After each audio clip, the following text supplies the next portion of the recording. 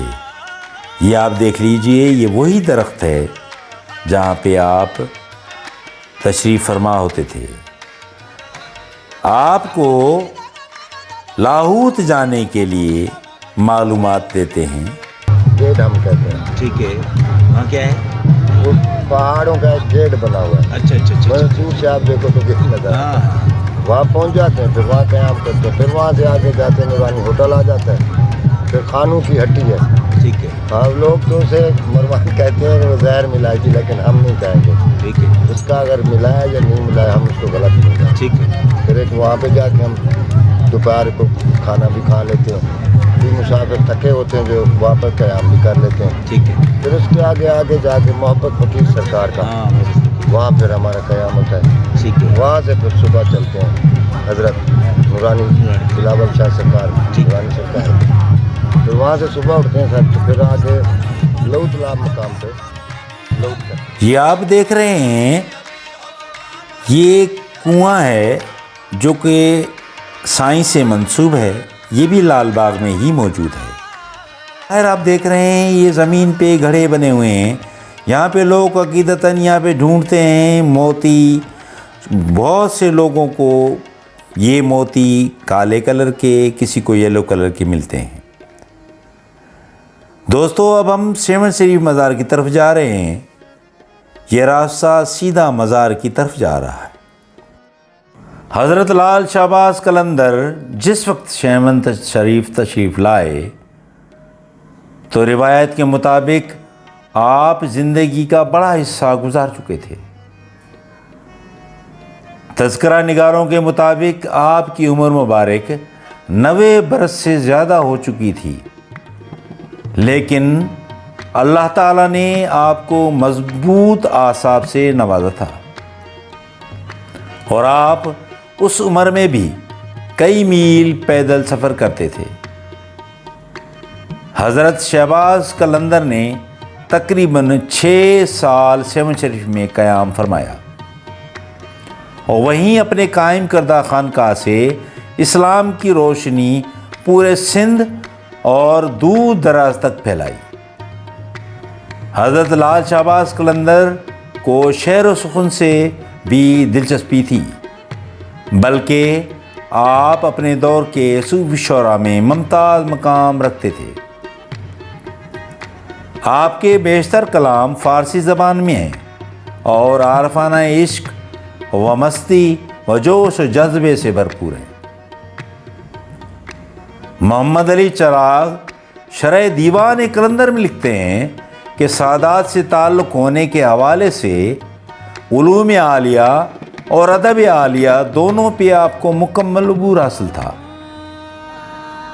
ان کی اکثر شاعری جذبہ عشق الہیہ کے غلبے کے تحت معرض وجود میں آئی۔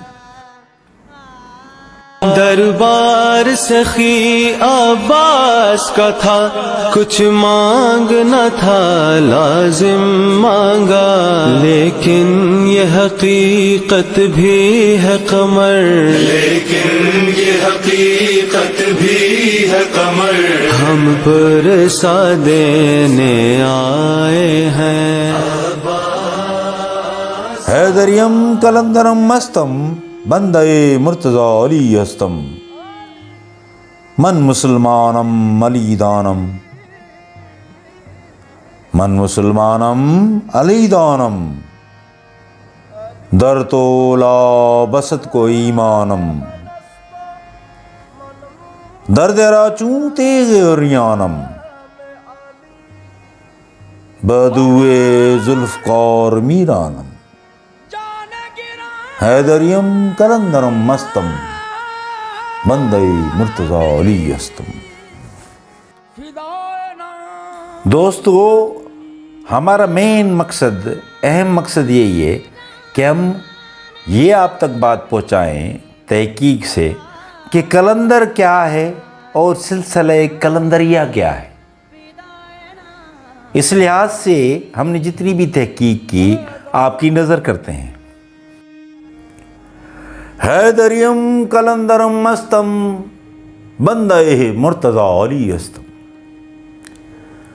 عزم عشق شاہ سرمستم، عزم عشق شاہ سرمستم بندہ مرتضی علی ہستم، من بغیر از علی ندانستم، علی اللہ عزز الگفتم، حیدریم کلندرم مستم بندہ مرتضی علی ہستم۔ کلندر صوفیہ کے یہاں بہت بلند مانا گیا ہے۔ یہ لفظ سریانی زبان میں خدا کے ناموں سے ایک نام ہے، اور وہ حالات، وہ مقامات و کرامات سے تجاوز کرتا چلا جاتا ہے۔ عالم سے مجرد ہو کر اپنے آپ کو گم کر دیتا ہے۔